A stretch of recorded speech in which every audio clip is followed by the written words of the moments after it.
Olá, meu nome é Carlo. Esse vídeo é um complemento ou de alguma forma, uma substituição do post do meu blog sobre otimização de métricas que dependem de threshold.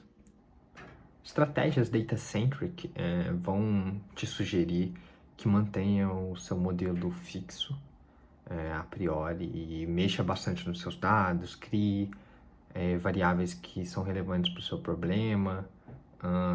Vamos sugerir também que você filtre linhas, né, de forma que, ou coloque sample weights, de forma que a sua base represente bem a base de interesse, onde você gostaria de futuramente aplicar o seu modelo, mas não é nenhum pecado você também querer otimizar os seus hiperparâmetros no final dessa sua estratégia mais data-centric, e em muitos casos você vai tentar otimizar seus hiperparâmetros olhando para uma métrica específica que pode ou não depender de threshold, né? E aí vou discutir primeiro um pouquinho sobre o que é esse threshold, né? Eu acho que é uma coisa razoavelmente comum, mas vale a gente olhar de forma geral o que está acontecendo aqui. Eu peguei um exemplo de código que está lá no scikit-learn para Random Forest. A Random Forest é um modelo que tem predict proba, né? Tem alguns outros modelos que não tem predict proba por default, como um support vector machine, mas ele vai ter uma coisa análoga que é o decision function. E a estratégia usual para se construir um predict a partir de um predict proba ou de uma decision function é fazer uma coisa parecida com o código que a gente tem aqui. Que o que a gente está vendo? A gente vê as probabilidades que a gente tem para aqueles exemplos que a gente passou para ele, e a gente vê qual que é a classe que está me dando a maior probabilidade para cada um dos exemplos. E essa é a classe que eu vou, de fato, cuspir como a classe que eu vou prever para aquele exemplo, né? Quando a gente está num caso de classificação binária, isso é exatamente a gente olhar para se o nosso exemplo tem predict proba da classe 1 maior ou não do que 0.5, né? Então, nesse caso, esse 0.5 é o que a gente chama de threshold, né? E por que é equivalente essas duas coisas, né? Como o predict da classe 0 mais o predict da classe 1 tem que somar 1, né? Então, se um é maior do que o outro, quer dizer que esse que é maior precisa ser maior do que 0.5, né? E aí, nem todo dataset deveria usar 0.5 como o parâmetro de threshold, né? Vamos dar um exemplo aqui. A gente poderia ter alguma doença rara que acontece em 0,1% da população. Uma pessoa que tem um predict proba, e aí vamos pensar que esse predict proba está de alguma forma calibrado, né? Uma pessoa que tem um predict proba de 0,1, ou seja, 10% de chance dela ter aquela doença, pensando que apenas 0,1% da população tem aquela doença, essa pessoa tem uma 10% de chance, provavelmente ela deveria ser tratada como alguém com propensão alta a ter aquela doença e deveria ter o tratamento específico, né? E se a gente olhasse de forma naive, com predict proba de 0,5, ela seria uma pessoa que seria vista como saudável, né? Então, ah, é importante a gente estudar qual que é o threshold ideal para o nosso problema, né? E aí, a gente vai discutir toda essa questão e o problema que surge aqui com um exemplo específico de uma base que eu peguei do InBeLearning, que é uma biblioteca de dados, de estratégias para se lidar com dados não balanceados, assim, né, em classes. Mas aqui a gente vai estar só exportando esse dataset deles, a gente não vai estar usando nenhum dos métodos dele. E a gente vai estar interessado em pegar um modelo que otimize a métrica F1, que é uma métrica que depende de threshold, né?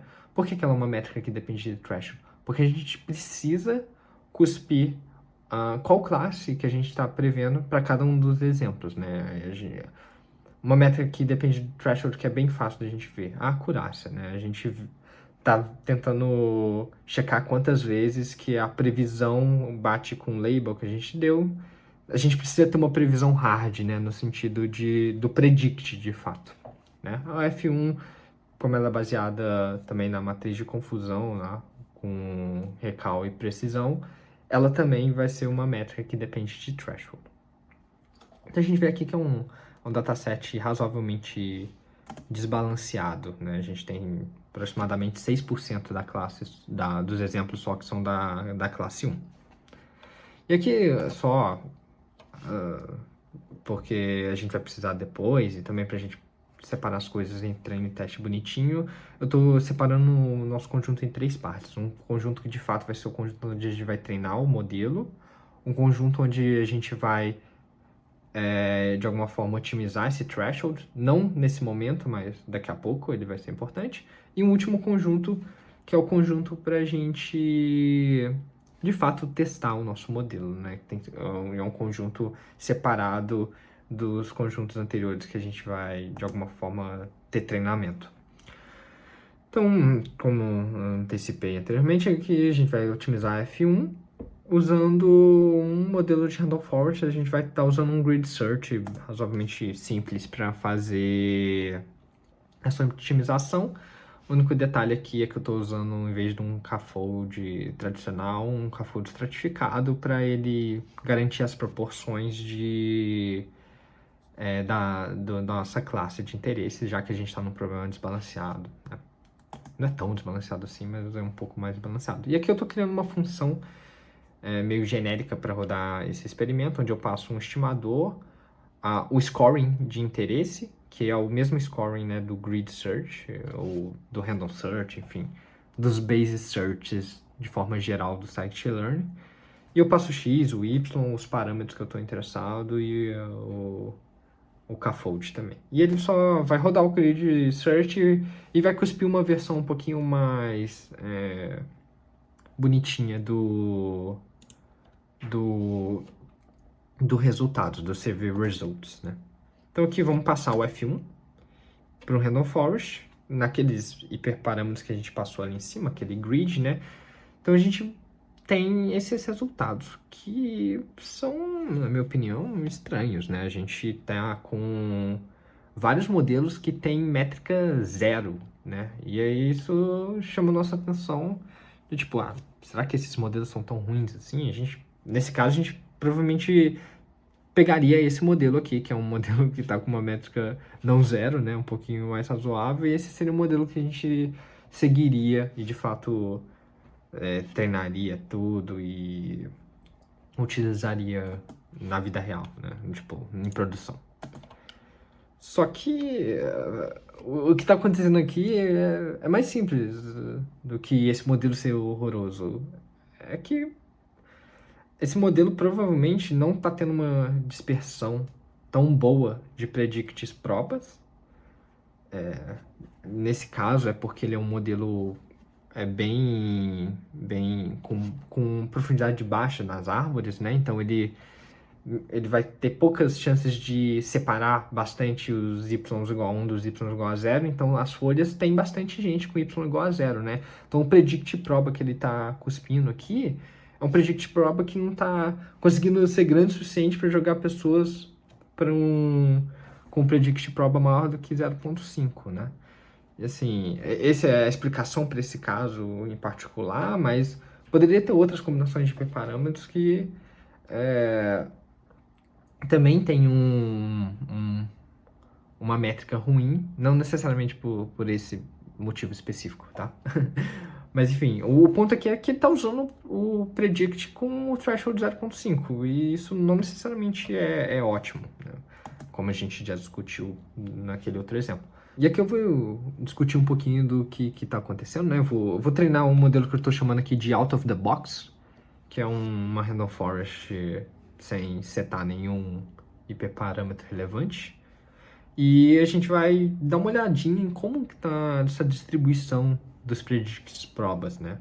E a gente vê que a maioria dos predictive problems que a gente vai cuspir são muito perto de zero, né? Nosso problema é bem desbalanceado. A gente vê aqui nesse histograma, né? Nesse gráfico de barras, tá em escala log aqui, praticamente todos os exemplos são da classe zero, né? E os modelos, e o que a gente está prevendo com predict subrepresenta bastante, né? Os números de exemplos da classe 1 que de fato a gente tem nessa população, né? Então, provavelmente, o que está acontecendo aqui é que a gente está sendo muito duro em colocar um threshold 0.5 e um threshold mais próximo da proporção real, né, de y em 1, ou seja, um threshold mais próximo de 0.06, né, 6%, provavelmente vai ser melhor nesse caso.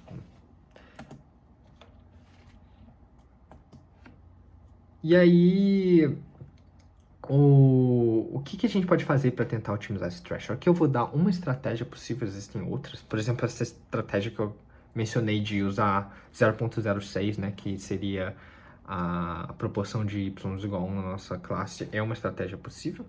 Aqui eu vou comentar uma estratégia de você fazer como se fosse um grid search nos seus thresholds. Ou seja, você vai dar várias opções de threshold possível e você vai olhar como que a métrica varia quando você muda o threshold, né? Então, a gente viu que se a gente usa o predict de fato, a gente vai ter um threshold de 0.5, né? Se a gente mudar o threshold, né? E aí como que a gente pode fazer isso? A gente pode simplesmente pegar o predict proba do nosso modelo e ver quais exemplos da classe 1 que são maiores do que um valor tzinho. E esse valor tzinho é justamente o valor que vai estar no nosso grid possível de thresholds que a gente vai estar iterando sobre. Então a gente vai pegar esses thresholds e a gente vai ver um por um como que a nossa métrica varia. Aqui eu estou fazendo uma coisinha extra a mais de fazer um bootstrap na nossa base, porque eu quero repetir isso algumas vezes para poder ter um intervalo de confiança nessa métrica que a gente tem interesse, né? Mas o que a gente está fazendo é pegando a métrica, a gente está pegando os y's, né, daqueles índices do Bootstrap, mas pode ignorar essa parte. A gente está pegando o nosso modelo, está prevendo ele, está vendo só nos índices do Bootstrap. A gente está vendo, e para transformar em uma previsão hard ou não, a gente olha para os exemplos que tem o valor do predict proba da classe 1 maior do que tzinho e transforma isso em inteiro, né? Então isso daqui é como a gente faria para calcular a métrica usando um threshold diferente, né, do 0.5. Então, ao invés de usar o predict, a gente está usando o predict proba aqui. E aí eu estou fazendo isso várias vezes e guardando para depois a gente pegar uma média, um desvio padrão, para poder plotar um gráfico parecido com esse daqui, tá? Então, esse gráfico aqui, ele tá me dando como que o meu F1 score varia quando eu vario o threshold, né? Então, a gente vê que, de fato, aquela minha hipótese de o threshold 0.5 estava sendo muito duro, parece que tem uma lógica aqui, né? Se a gente pegar um threshold mais perto de, sei lá, não sei qual o valor que está aqui, mas 0.18 talvez, ele é um threshold que parece ter um valor daquela métrica de interesse melhor do que o do Predict 0.5, de fato, né? Ele tem um F1 score de mais ou menos 0.8 aqui também, que está dentro do intervalo de confiança quando a gente olha no conjunto de teste, né? É importante a gente comentar dessa separação que a gente fez lá no início, né? Eu estou fazendo essa otimização no conjunto de treino do threshold. Então, eu treino o modelo num conjunto, eu treino o threshold num conjunto diferente e eu estou avaliando num terceiro conjunto, né? E a gente vê que, assim, o valor que a gente tem é muito melhor do que se a gente estivesse usando o Predict como 0.5, né? Aí é só um comentário de que existem outras estratégias para você otimizar esse threshold. Você poderia estar olhando para limites superiores, inferiores, esse intervalo de confiança, ou usando algumas outras coisas da literatura. Beleza, então a gente viu um pouquinho sobre como que a gente otimiza esse threshold para não usar o 0,5, né? Mas agora vamos voltar atrás no problema de otimização de hiperparâmetros do nosso modelo, né? Como que a gente vai poder incorporar esse aprendizado que a gente teve aqui lá dentro do grid search, se o scikit-learn vai estar usando o predict, porque ele sabe que aquela é uma métrica que depende de threshold, né? Tem até para quem conhecer da API do scikit-learn, tem o make scorer, que é um jeito de você transformar uma métrica num scorer, que é a coisa que o grid search usa, e tem um parâmetro lá que é o needs threshold, né? Então, essas métricas que dependem de threshold, ele vai estar usando o predict. Como que a gente pode tentar contornar isso para ele não usar o predict, usar o predict proba com algum threshold customizado, né? A gente vai falar sobre isso agora. Mas a primeira estratégia, na verdade, é a gente não utilizar uma métrica que depende de threshold, né? Então, por exemplo, a métrica de ROC ao C, ela vai estar interessada na ordenação do predict e não, de fato, em cortes de você ter que prever 0 ou 1, né? Ela vai ordenar seus dados e vai ver se essa ordenação é boa ou não. E aí você poderia usar essa métrica no nosso para otimizar os hiperparâmetros, você não ia estar sofrendo com isso, você pega a combinação de hiperparâmetros que dá o melhor ROC-LC, provavelmente é uma combinação de hiperparâmetros que dá uma F1 score razoável também, e você está feliz com esse problema. Só que, vamos ser transparente, né? Provavelmente um modelo que otimiza ROC-LC talvez não otimize a F1 Score diretamente. A gente faz isso bastante em aprendizado de máquina, onde, por exemplo, a função de otimização que o nosso modelo vai estar sendo treinado sobre não é diretamente a métrica a métrica que a gente está interessado em otimizar no nosso problema, né? Por exemplo, uma Random Forest ela vai estar otimizando lá o Gini ou uma regressão logística, uma entropia cruzada, enfim. E a gente poderia estar interessado em ROC-LC, que a princípio não está 100% conectado com como o Gini funciona ou como a entropia cruzada funciona, mas modelos que são bons nessas métricas, né, nessas funções de custo, vão ser bons também nas métricas de interesse nosso, né? Então, isso é uma coisa que a gente faz de forma usual, né, no contexto de aprendizado de máquina. E a gente vê que, de fato, se a gente coloca agora essa como função de score do nosso grid search uma ROC-LC, a gente não tem mais aqueles zeros suspeitos, né, do nosso problema, a gente tem valores que fazem sentido e parece até que, de fato, esses modelos mais simples do início estão tendo uma performance melhor do que os modelos mais complexos, né, que a gente não estava tendo essa visão anteriormente. E a gente poderia pegar, então, o que tem a melhor combinação de hiperparâmetros, acho que é talvez esse 2,50, não, acho que é esse, né, 4 e 100, e aí a gente otimiza o threshold para ele, igual a gente mostrou agora há pouco, e aí a gente segue a vida no caso da otimização do threshold, a gente está de fato otimizando pelo F1 score, né? Mas existem contextos onde você pode estar interessado em explicitamente otimizar, por exemplo, o F1 ou alguma outra métrica que depende de threshold em todas as etapas possíveis do seu treinamento, né? Aqui a gente vai falar especificamente na etapa de grid search, mas, por exemplo, você gostaria de ser capaz até de otimizar isso durante o treinamento, ao invés de usar o Gini ou entropia cruzada, etc., né, que a gente estava falando que são jeitos usuais que os modelos vão estar otimizando. Você poderia querer que ele otimizasse uma loss, que é, de alguma forma, o F1 encodado ali, né, por baixo dos panos, um surrogate loss da F1, que vai ser um jeito de você fazer uma loss com uma métrica que depende de threshold, né? Se vocês procurarem no Google, tem alguns exemplos disso. E que contextos que podem ser esses? Por exemplo, se você está trabalhando num bureau de crédito, você está construindo um score, você sabe, um score de crédito, né, de prever inadimplência de crédito, você sabe que talvez o banco, quando for usar esse score, ele vai colocar isso em um modelo deles, um lá de IBM da vida. Então você está muito interessado na ordenação, né? Então ter uma ordenação boa vai ser importante, porque quando esse modelo for ser utilizado pelo banco num, num blend de modelos dele, né?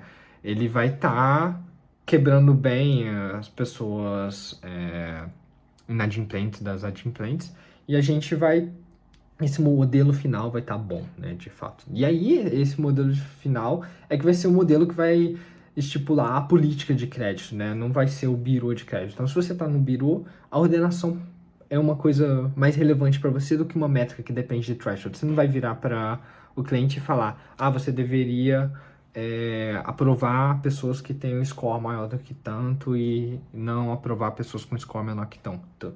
Ele vai fazer essa regra de decisão internamente depois, né? E aí, se você está do lado do banco, aí sim você vai estar nesse contexto onde a decisão é sua, então talvez uma métrica que depende de threshold seja importante para você otimizar nesse momento. Eu vou dar um exemplo um pouquinho diferente, né? Então, imagina que você está tentando ver fraudes de cartão de crédito e você está interessado em cuidar de precisão recal e você usa uma F-beta para cuidar disso, dando o peso adequado para a precisão ou recall que você está interessado. Essa é uma métrica muito importante porque você está ali na operação de travar uma transação ou não. Então você tem que ter esses valores de falso positivo, etc., muito bem calculados, e nesse caso você vai estar super interessado em otimizar esses valores de fato. A ordenação para você é uma coisa importante também, mas você está muito mais interessado nessas métricas que vão depender de threshold, né? E aí o que eu estou sugerindo aqui é que, por que não a gente tenta transformar essa métrica que depende de threshold em uma métrica que não depende de threshold, fazendo ele olhar para todos os thresholds possíveis e pegando o valor da métrica onde ela é melhor, né? Então, o que a gente está fazendo aqui? A gente está pegando a nossa métrica, a gente só está vendo se ela é greater is better ou não, né? Então, se greater is better, a gente vai tentar olhar onde ela é máximo. Se greater não for better, a gente vai olhar onde ela é mínimo, né? E o que a gente está fazendo aqui, esse list comprehension, vai estar pegando todos os thresholds dentro de um threshold grid, que pode ser um in space, né? Nesse caso aqui, eu estou olhando de 0.01 em 0.01.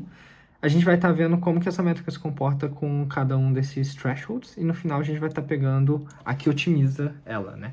Então, a gente vai estar, de alguma forma, deixando ela independente de threshold, porque a gente está olhando para todos os possíveis. No final a gente vai ter um número que não vai depender desse threshold, né? Não vai ter mais problema de a gente estar usando 0.5. E aí, quando a gente faz isso, de fato, a gente percebe que aqueles combinações de hiperparâmetros que lá no início pareciam horríveis, agora estão bem relevantes, né? São até bem melhores do que as combinações de hiperparâmetros que anteriormente a gente poderia ter achado que eram as melhores. E aí, nesse caso, a gente estaria olhando para essas métricas para a gente escolher qual que a gente tem mais interesse, né? Mas tem um problema que está acontecendo aqui, né? A gente tá, de alguma forma, licando os nossos dados, né? Quando a gente faz esse grid search, né, do threshold no conjunto de teste, a gente está pegando o melhor threshold no conjunto de teste, né? Então, de alguma forma, é como se a gente estivesse fazendo um aprendizado no conjunto de teste. E então, uma estratégia mais honesta da gente fazer isso é talvez a gente separar os conjuntos parecido com como a gente fez lá no início para otimizar o threshold, né? Então, só para ter um overview, primeira estratégia, a gente tinha o treino e a validação. Aqui eu estou falando de uma das interações do nosso scaffold, né? Então esses aqui são os folds que estão para treino e o fold que está para validação daquela iteração.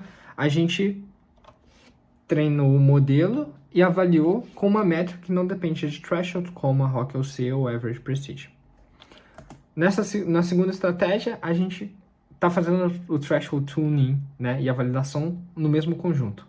A terceira estratégia é falar assim, ó, vamos pegar uma partezinha do conjunto de treino daquela iteração e vamos guardar como para depois que o modelo seja treinado, ele seja otimizado o threshold dele, para não usar mais o 0.5. E aí, na validação, de fato, a gente está sendo honesto, porque a gente já escolheu o threshold anteriormente, né? E aqui eu faço uma implementação dessa lógica.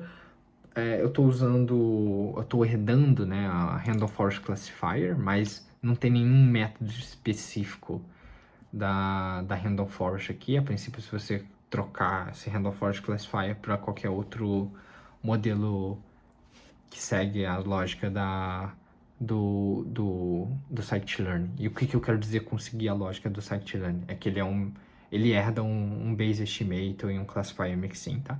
Mas enfim, qualquer outro modelo do scikit-learn provavelmente vai funcionar bem parecido essa estratégia. O que ele está fazendo aqui, né? Ele vai estar... Aqui tem algumas sutilezas de orientação a objeto que acho que não faz sentido entrar nesse vídeo. Eu comento no texto, você pode dar uma olhadinha.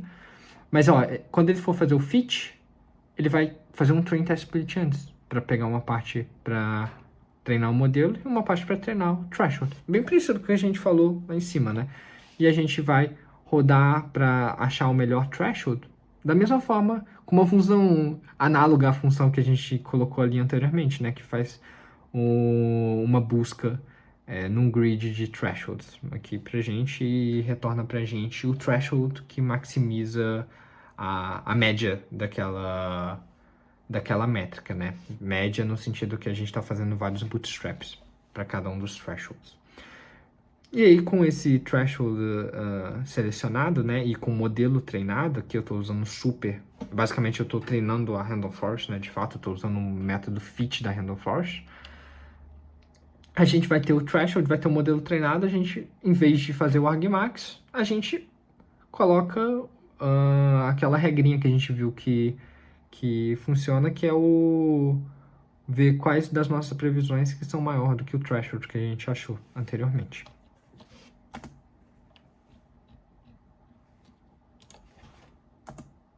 Né? Então, tem uns detalhes aqui sobre essa implementação e algumas questões do scikit-learn que eu não estou seguindo quando eu faço isso. Mas, basicamente, a gente quebrou o nosso training test daquela forma e agora a gente pode simplesmente passar esse novo classificador para o nosso otimizador de hiperparâmetros, né? Então, você está vendo aqui que eu estou setando alguns hiperparâmetros. São os hiperparâmetros de qual métrica que eu estou interessado em otimizar no threshold, qual é o threshold grid, o bootstrap que a gente vai estar fazendo. Eu não tô setando nenhum hiperparâmetro da nossa Random Forest, de fato, tá? E aí, a gente vê que a gente tem métricas bem parecidas com a estratégia anterior, né? A gente tá super valorizando aqui os modelos, as combinações de hiperparâmetros que dão modelos mais simples, nesse caso, né? Modelos com max depth mais shallow, né? Bem parecido com o anterior, mas a gente vê que os valores aqui são ligeiramente mais baixos do que o anterior, justamente porque é a questão de ele tá licando um pouco os dados, né? E aí o que a gente faria, seguindo qualquer uma dos três métodos, né? A gente olharia qual que é a combinação de parâmetros que dá o melhor valor da nossa métrica de interesse, no caso o F1. A gente treinaria o modelo, talvez usando todos os dados agora de treino, né, ou só do train model, de fato, com essa combinação de hiperparâmetros. Desculpa, tem que ser com a do train model, né, para a gente fazer o train threshold, para treinar o threshold desse modelo aqui que a gente escolheu. E esse modelo que a gente escolheu, a gente pode usar o predict dele de forma confortável, né? No sentido de agora a gente tem um threshold adequado para transformar o nosso predict proba em predict. E a gente vê que essa combinação de hiperparâmetros, quando a gente estava usando um predict, estava dando F1 de 0, agora está dando um F1 de 0.24, que é muito melhor do que os modelos anteriores que a gente tinha discutido. Fazendo agora um overview do que a gente viu, né? Quando a gente está otimizando modelos, hiperparâmetros de modelos usando grid searches e handle searches ou base searches de forma geral do scikit-learn, ele vai estar olhando para o predict do nosso modelo ao invés de olhar para o predict proba, quando você está otimizando métricas que dependem do threshold, o que é natural porque ele precisa dessa classificação hard. Mas olhar para o threshold 0.5 pode não ser o ideal, né? Se você quer fazer uma coisa mais rápida, fazer aquela estratégia de olhar o máximo ou o mínimo do threshold para transformar a sua métrica rapidamente, a sua métrica que depende de threshold, em uma métrica que não depende de threshold, provavelmente vai ser bem interessante. Na maior parte dos casos eu faço isso explicitamente. Se você tem um pouco mais de tempo e quer ter um pouco mais de cuidado, você de fato separar os conjuntos ali na sua cross-validação, né? Ou usando, por exemplo, essa classe que eu implementei ou alguma outra coisa parecida, você vai conseguir ver isso de uma forma mais robusta, né? E você vai conseguir separar o conjunto de treino de fato do seu conjunto de teste, e você vai estar avaliando seu conjunto de teste olhando um threshold que você otimizou durante seu conjunto de treino, né? De forma geral é isso. Eu tenho um parênteses aqui, que é essa otimização que a gente fez daquela implementação anterior, é uma coisa que já está no roadmap do scikit-learn T, né? Então, parecido com como hoje em dia tem o Calibrated CV, né? Esqueci exatamente o nome que tem, para você calibrar as probabilidades do seu modelo, vai ter esse cutoff classifier, que vai ser um meta-estimador, né? Que você vai passar um estimador para ele e ele vai olhar o threshold ideal para você, né? Seguindo algumas estratégias que eles definiram. E vai funcionar bem parecido com o que a gente está discutindo. Então, no futuro, isso daqui talvez fique um pouco outdated, né? Se você usar corretamente esse cutoff classifier, né? Mas é uma coisa interessante de a gente já tá usando desde sempre a melhor estratégia para isso, né?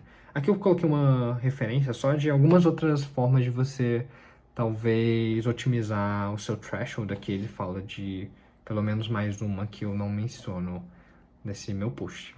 Só lembrando que tudo isso aqui, né, que a gente viu vai estar no blog, exatamente o mesmo notebook. Uma coisa ou outra vai estar mais limpa, né? Por exemplo, essas imagens, que não vai ter o código que eu fiz elas. E no final desse post, tem um link aqui para você dar uma olhada no repositório, onde você vai ter um environment também, onde eu construí esse notebook e você pode replicar os experimentos. É isso. Obrigado.